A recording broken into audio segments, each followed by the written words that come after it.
موږ ډېر اجازه د موږ ځای ډېر اجازه موږ خبر به ډېر خوانه ډېر کومکونه به راسره کوي.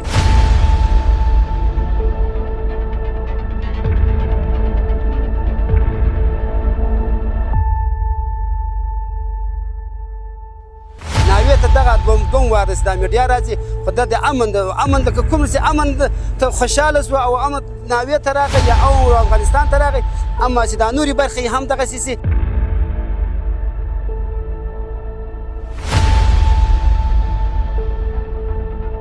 دا ناوې خپل مرکزي لیسه ده.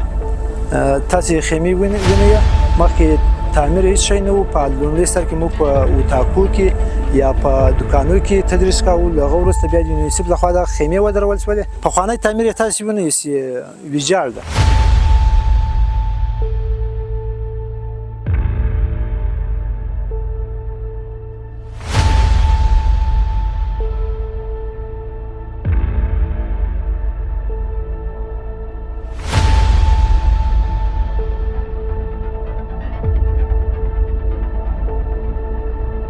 لارې خو همدغه دي مکور لارې دي او ته په خپله باندې راغلی یې چې زموږ موږ د مریض راپیښ شي یوه موټر ته موږ ۵۰ کالدارې دا 3 کاله مخته ورکړې وې چې له دغه ځایه یو مریض وغدي ته رساو تمکوره پرې ۵۵ کالدارې یو لړکوزر له موږ څخه واخیستې چې د موږ مریض یې په مټې تمکوره ورساو چې له مکوره ور د باندې شو هغه مریض په حق ورسي. د غزني ولایت یوې لرې پرتې ولسوالۍ ته سفر کوو. هغه ولسوالۍ چې په تیرو 20 کلونو کې ورته هیڅ راز پاملرنه نه ده شوې او خلک یې له ګڼو ستونزو سره مخ دي. د ناوې ولسوالۍ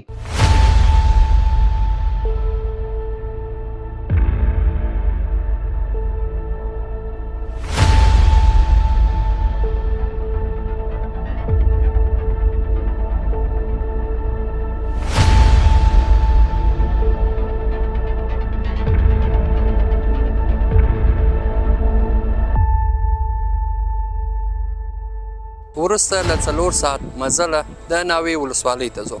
د ناوې ولسوالۍ ته د یو صحي ټیم په مرسته ځو. د غزني ولایت ناوه ولسوالۍ چې د غزني ولایت له 2 درجو ولسوالیو څخه یوه ده او له مرکز څخه شاوخوا 200 کیلومتره لرې واټن لري او یوه له لرې پرتو ولسوالیو څخه ده. ناوې ولسوالۍ ته په تیرو 20 کلونو کې هیڅ راز پاملرنه نه ده شوې او خلک یې هم له ګڼو ستونزو سر ټکوي. تعلیم، صحت، د لارو خرابوالی هغه څه دي چې په یاده ولسوالۍ کې خلک له ګڼو ستونزو سره مخ کړي. د یادې ولسوالۍ خلک ګڼې ستونزې لري چې د صحت برخه یې تر ټولو مهمه ستونزه ده چې دوی ورته لاسرسی نه لري.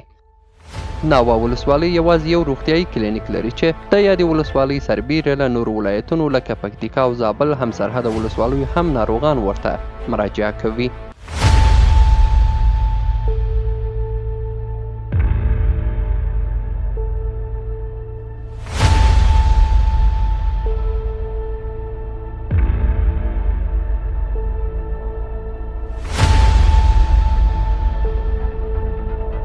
موږ د یو صحي ټیم په مرسته یادې ولسوالۍ ته سفر وکړ چې د یاد صحي ټیم موخه 4 ورځنی وړیا صحي کیمپ جوړول دي او د سیمې خلکو ته وړیا طبي خدمات رسول دي. یاد کمپ چې د 2 خصوصي روغتونونو نثار روغتون او سټار روغتون لخوا جوړ شوی د خلکو لپاره د صحت په برخه کې صحي خدمات رسوي. د دغه صحي کیمپ په پرانیستلو کې د کیمپ مشر ډاکټر خیرالدین نثار ویل چې د خلکو ستونزو ته په کتو مو یاد کمپ جوړ کړ ترڅو تر یو بریده د خلکو ستونزې حل کړو.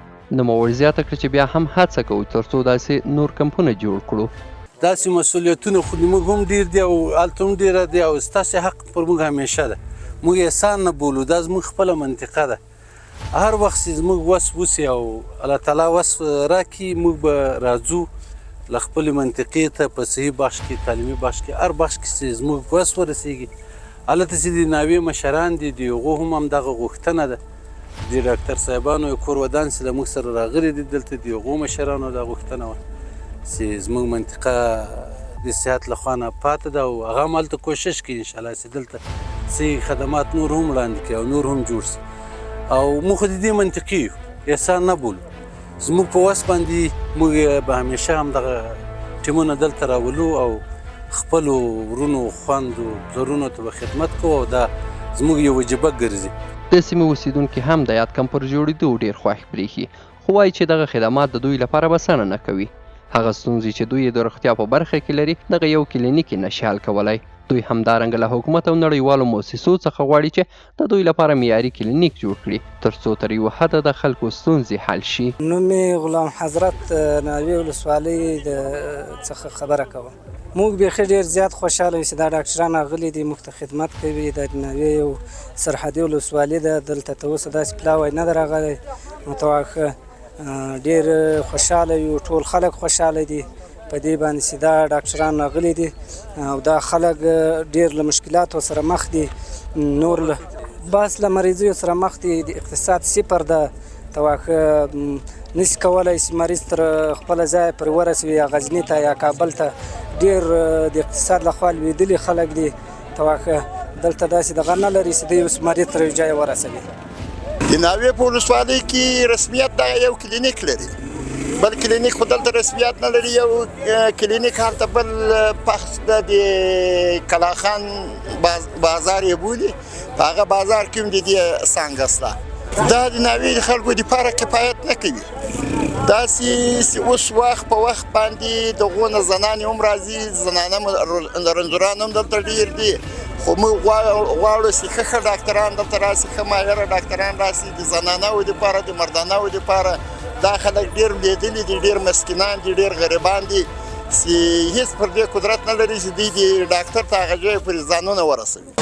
نوم مې شورنګ ده، پلار مې مسکرا خان نومېږي. موږ ډېر عجز یو، موږ ځای ډېر عجز ده. موږ غور به ډېر خوانئ، ډېر کومکونه به راسره کوي که پر تاسې باندې الله تکلیف هر شی درشه غواړو. دا مریضۍ په وجه کې چې ډېر کوشش راسره وکړئ او ډېر غم راسره وخوانئ. دا ډېر غټه ناوه ده، ډېره ټوکر ټوکر ده، دونه ظاهره ده. د غزني ولایت د عامې روغتیا ریاست یادې ستونزې مني، خو وایي د اسلامي امارت په راتګ سره یې په ناوه ولسوالۍ کې 6 روغتیایي مراکز فعال کړي او وایي چې په نږدې راتلونکي کې به د ولسوالۍ په سطحه یوه شفاخانه جوړیږي او زیاتوي چې د ناوې ولسوالۍ لپاره د عامې روغتیا وزارت له لوري شفاخانه منظور شوي چې د بودیجې په ترلاسه کولو سره به فعاله شي. ډېره مننه. د ناوې ولسوالۍ چې ډېره لرې پرته ولسوالۍ ده او د غزني له پاسپاته ولسوالیو څخه داسې خدماتو له نظره ورته تر اوسه پورې کافي رسیدګي نه ده سوې. موږ د اسلامي امارت په راتللو سره تقریبا هلته 5 الی 6 مراکز صحي فعاله کړي دي. د هغو له جملې څخه یو مرکزي کلینیک کې د CHC پلس په لیول کې خلکو ته خدمات وړاندې کوي چې هلته عملیاتونه اجرا کیږي، داخله او نسایي او جراحي ټول ډاکټر صاحبان هلته شتون لري او خدمات یې انشاءالله په نارمل ډول باندې مخکې روان دي. له دې نه علاوه 6 نور کلینیکونه د سب سنټر او د BHC په لیول باندې موږ هلته په مختلفو سیمو کې د خلکو د خدماتو لپاره جبجې کړي دي تر څو پورې خلکو ته صحي خدمات وړاندې کړي. په دې برخه کې انشاءالله الرحمن صحت عامې ریاست او په ټوله کې د عامې روغتیا وزارت تعهد لري چې په ټولو ولسوالیو کې به انشاءالله الرحمن په نږدې راتلونکي کې یوه شفاخانه د ولسوالي شفاخانه چې په DH سره یادېږي هغه موجوده وي انشاءالله. او د وزارت هدایت هم همدا ده، خصوصا هغه لرې پرتې ولسوالي چې مرکز ته رسیدګي نشي کولی، د دې کلینیکونه باید ارتقا وکړي، شفاخانې تر لیوله پورې او د DH په سطحه باندې خدمات باید وړاندې شي. موږ له هغه جملې څخه د ناوې ولسوالي ته یو DH یعنې د ولسوالي غټه بسترداره شفاخانه پیشنهاد کړې د وزارت ته چې خوشبختانه وزارت نه منظوري راغلې ده. انشاءالله د بودیجې پیدا کولو سره او د ډونر پیدا کولو سره به انشاءالله الرحمن په وخت سره په خپل وخت سره کارونه شروع شي. د یادې ولسوالۍ د خلکو یوازینۍ ستونزه صحت نه ده، تعلیم هم هغه ستونزه ده چې شاوخوا 30 کاله کېږي چې دوی ترېنه بې برخې وو.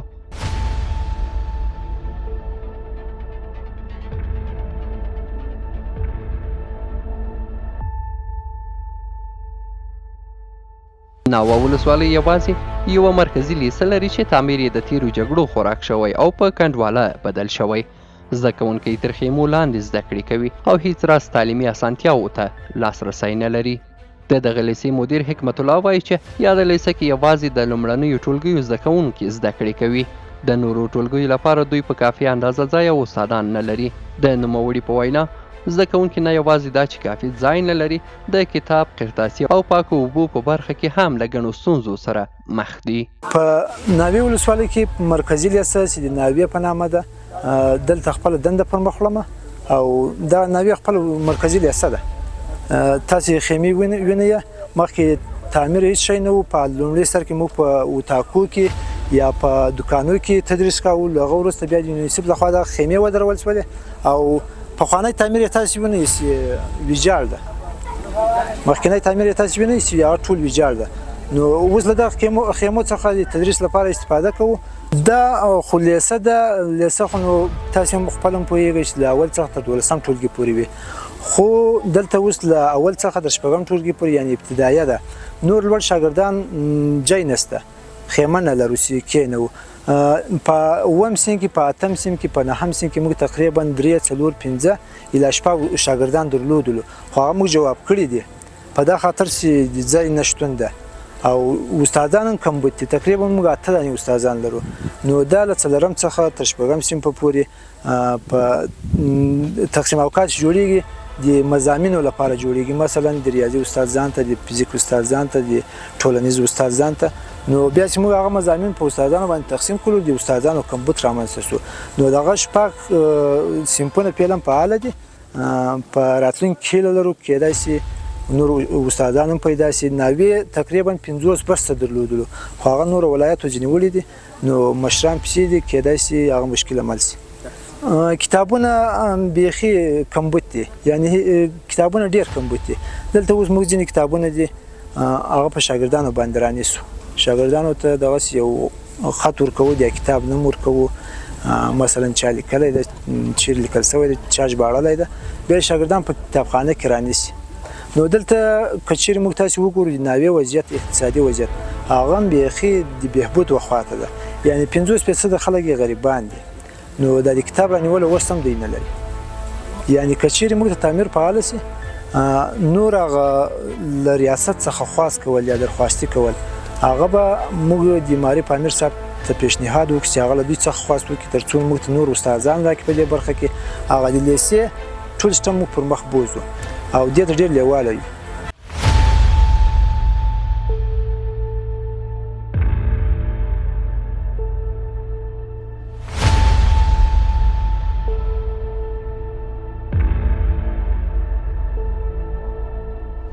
د دغه لیسې زده کوونکي وایي دوی د څښاک لپاره اوبه نه لري او زیاتره زده کوونکي له لرې پرتو سیمو څخه دغه ځای ته د زده کړو لپاره راځي. ډیره یې د ګرمۍ له امله مریضان کیږي. په راتلونکي کې ستونزې مخته راځي، ځکه چې په د اول صنف کې نفر ډېر د خیمه یوه ده، دوی د اوبو وسایل نه لري، ځکه موږ د خیمو ته ضرورت لرو، خلک ډېر راځي. استادان هم 6 استادان دي او تعمیر ته هم ضرورت لرو. د دې ستونزو سره مخ یو، تعمیر هم نشته، خیمو کې سره تنګ یو، مدیر رسمي غواړو، د اوبو وسایل هم نشته. محمد د یادې لیسې استاد دی. نوموړی وایي چې د ناوې ولسوالۍ خلک له تعلیم څخه وروسته پاتې شوي دي او په تیرو 20 کلونو کې دوی ته هیڅ راز کار نه دی شوی. موږ د لې خپله د استاذۍ په صفت باندې راغلي تر څو پورې خپله د استاذۍ دنده اجرا کړو. دلته په سیم کې د ناوې خلک چې دی له تعلیم څخه ډېر پاته خلک دي، یعنې په دا 20 کلو انقلاب کې چې دی دوی ته د تعلیم په بخش کې کوم کار نه ده سوی، ان د بیا رغونې په بخش کې هم کوم کار نه ده سوی. لارې به انشاءالله تاسو خپله لیدلې وي چې په سرکن سختوي حالاتو کې موږ ځو راځو او څنګه ترانسپورټ کوو، په موټرسایکلانو باندې ځو راځو. نو دغه د ځینې ډېر مشکلات شته. نو موږ دلته د استاد په صفت باندې دنده اجرا کوو.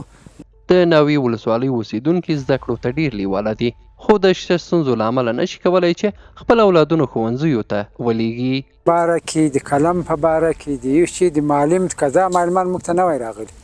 اخر موږ دغه کوچنیان دا اوس یا څه زده کړي یا اوس پر زده کړه روان شی به هم نه ورته واښه. د دې خلکو موږ کارودانۍ وایو، له موږ سره یې تکلیف کړی دی. په ناوې ولسوالۍ کې استادان شته نه، بیا چې ستا هغه ته واښه دا اوس په حالت کې ته واښه دا نورې موسسې ته واښه زیادت معاش ورکوي، په دې کم معاش باندې ګزاره نه کوي.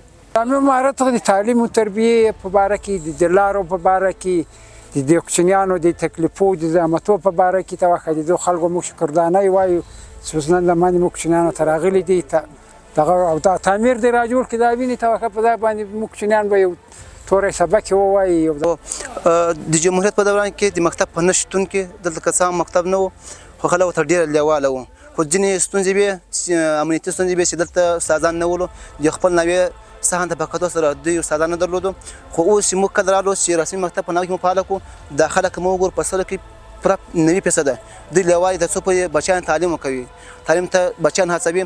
موږ ګورو چې په دلته د شاګردان شته تقریبا شپږ 7 کیلومتره 8 کیلومتره خپل پلار موټرسایکل کې راولي درې کته کوي دا په دې دلالت کوي چې دا خلک ډېر لیوال دي او تعلیم تربیه ته تر څو پورې پوهه وکوي مکتب وایي اما متاسفانه مخکې دوران کې چې کوم ستونزې وي اوس هغه ستونزې حل شوې دي ډېری کسان په سولو کې 9% ډېر لیوال دي څو پورې خپل بچیان تعلیم وکوي او د علم په ګڼه باندې سمبال شي. د غزني ولایت د معارف ریاست هم د معارف په برخه کې یادې ستونزې مني او وایي چې له تېرو 20 کلونو راهیسې ناوې ولسوالۍ ته د معارف په برخه کې هیڅ راز کار نه دی شوی او زیاتوي چې 12 بابه ښوونځي په ناوه ولسوالۍ کې شتون لري چې ټول غیر فعال دي او وایي چې په غزني ولایت کې د ناوې ولسوالۍ په ګډون 250 ښوونځي تعمیر نه لري.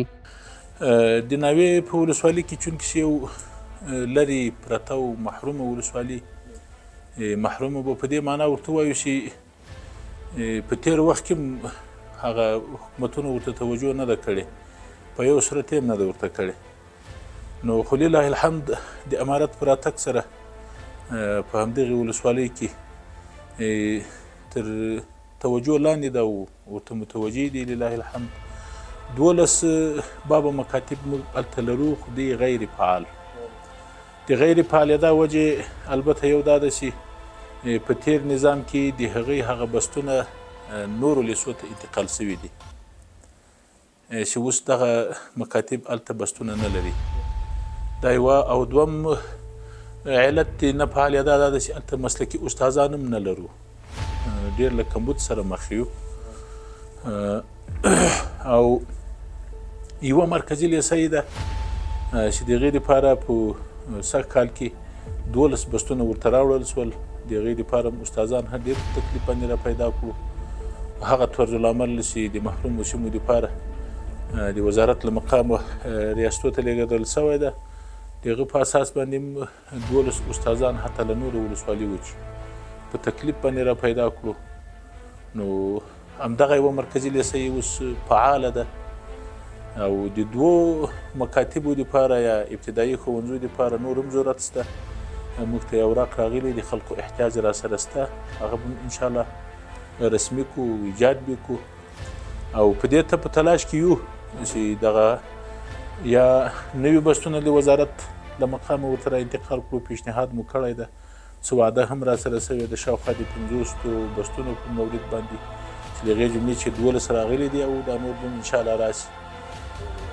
داسې په غزني ولایت کې تقریبا تر 200 پورې په ټولو ولسوالیو کې علمي نهادونه ښوونځي لیسه او ابتدایي او متوسطه وجود لري د هغې جملې چې موږ 250 په ټولو ولسوالیو کې فاقد د تعمیر لرو چې تعمیرونه یې نشته نو دا هڅه او کوشش نه تنها د ناوې ولسوالي بلکې د ټولو ولسوالیو دپاره چونکې 250 مکاتب اعمار یا جوړول په یو کال کې یا په 2 کلو کې د داسې یو دولت چې هغه به تقریبا دغه اقتصادي محور به یې دغه چې ډېر لوړ وي نو بیا به کار ورته کېږي په ناوه ولسوالۍ کې موږ د یو مکتب دپاره هم تعمیر نه لرو او د تعمیر دپاره موږ په خپل پلان کې پیشنهاد کړی و وزارت سره نو البته د ولسوالیو په شاوخوا کې د نورو د هغه مکاتب چې هلته ترمیم ته ضرورت دی ترمیم دپاره بودیجه راته ځانګړې شوې وه تخصیص یې راغلی په هغه باندې عملا کار روان ده نو دا چې تعمیر زیاتو پیسو ته ضرورت لري نو فعلا خو په سږ کال کې نه ده منظوره شوې په راتلونکي کال کې انشاءالله الله تعالی ته امید لرو. د ناوې ولسوالۍ چې شاوخوا 200 کیلومتره له مرکز نه لرې پرته ده په تېرو 20 کلونو کې ورته هیڅ پاملرنه نه ده شوې او خلک یې هم سخت له اقتصادي روغتیایي تعلیمي او ترانسپورټي ستونزو سره مخ دي د لارې خرابوالی یې هغه ستونزه ده چې د خلکو ستونزې لا ډېرې کړي.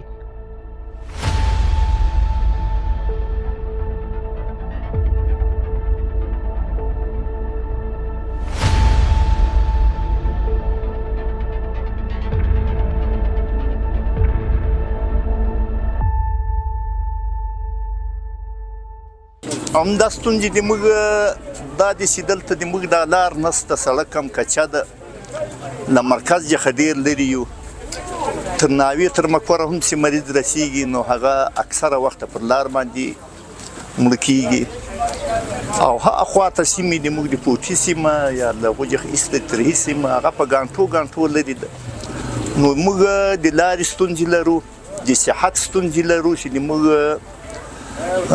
د صحت سنټرونو ته ضرورت شته، هغه ډېر کم دي. او په معارفو کې د موږ ناوه بالکل صفر ده. یوه لیسه چې ډېره قدیمه منظوره ده، اوس شروع ده، د هغې دپاره د یو څو خیمې دي، د اوسېدو ځای خو څه کوي، د ناستې ځای د شاګردانو نشته، ابتدایي ښوونځي دلته نشته. موږ په ټولو ناوه کې د لیسانس فارغه نه لرو، یعنې دلته په ډېر وخت په پیړیو باندې دلته د بېسوادۍ ستونزه ده چې سړي په ټوله ولسوالي کې او ډېره ګڼمېسته ولسوالي ده، په دې کې یو لیسانس نه لري، یو ماسټري نه لري، نو د هغې به څه حال؟ اول خو جناب زموږ د ستونزه چې ده د روډ حالات مو ډېرو مشرانو هم لیدلی ده، فلحال تاسې هم په خپله په راغلي یاست چې د روډ موږ نور مشران هم ډېر درته وغږېدل، ډېرې ستونزې به درته بیانې کړې وي، خو به هر حال زه د دوی د دغو ټولو خبرو تاییدومه چې موږ چې کومه دا مشرانو درته وي په دا ټولو مشکلانو کې موږ وجود لرو او پکې ښکېل یو. نو په دې کې څو واره موسسات راغلي دي، اما څو واره انجنیران راغلي دي، عکسونه یې اخیستي دي، خو به هر حال موږ یې نتیجه لیدلې نه ده، نه مو د روډ نتیجه لیدلې ده. لارې خو همدغه دي، مکور لارې دي، او ته په خپله باندې راغلی یې چې زما موږ ته مریض راپېښ شي، یو موټر ته موږ 5,000 کالداري دا 3 کاله مخته ورکړې وې چې له دغه ځایه یو مریض وغني ته رساو تمکوره پرې 5,000 کالداري یو لړکوزر له موږ څخه واخلي چې د موږ مریض په مټې تمکوره ورساو چې له مکوره ور دي باندې شو هغه مریض په حق ورشي. دغه د موږ لارې د ستونزې دي. خمسای باید دغه حالت ته ګورې، د بازار ته ګورې، د لارې ته ګورې، دا لار د غوړي د لارې مشکلات مو ډېر لرو وایي. موږ د اسلامي امارت څخه دا وایي غوښتنه د یاره له موږ سره کولو کوو چې موږ دا 12 پلچکان د تړلو وایي د هغه هم نه راوتل، د دغو بعد بیا موږ سړک ته پکوو.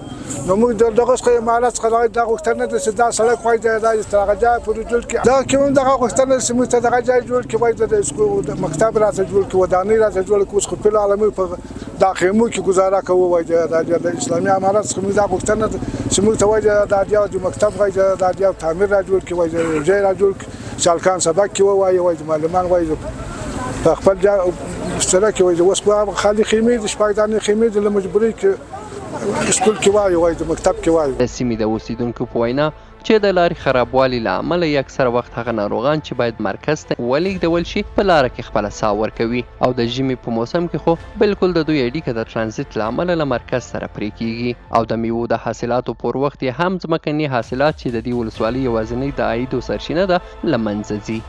د ناوې ولسوالۍ ولسوال محمد اسماعیل مقیم هم یادې ستونزې مني، خو وایي چې په تېرو 2 کلونو کې چې اسلامي امارت واکمن شوی یادې ولسوالۍ ته څه ناڅه پاملرنه شوې، او زیاتوي چې د لارې د جوړېدو لپاره یې ټولګټو وزارت ته وړاندیز کړی او د جوړېدو ژمنه یې هم شوې، خو تر دمګړۍ یې د بیارغونې چارې نه دي پیل شوي. ښاغلی مقیم وایي چې د غزني ولایت د عامې روغتیا له ریاست سره یې د صحي برخې ستونزې شریک کړي، خو هغوی ورته مثبت ځواب نه دی ورکړی.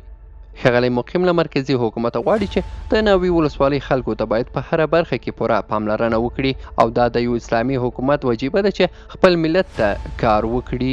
یقینا د ناوې ولسوالۍ خو د 10 کلو کې هېڅ توجه نه ده ورته سوې، ځکه مشکلات پکې ډېر دي، او که امارت راغلی ده الحمدلله، بیا هم د امارت په راتګ سره ناوې ولسوالۍ کې څه ناڅه هغه ستونزې حل سوي دي او حل کېږي به.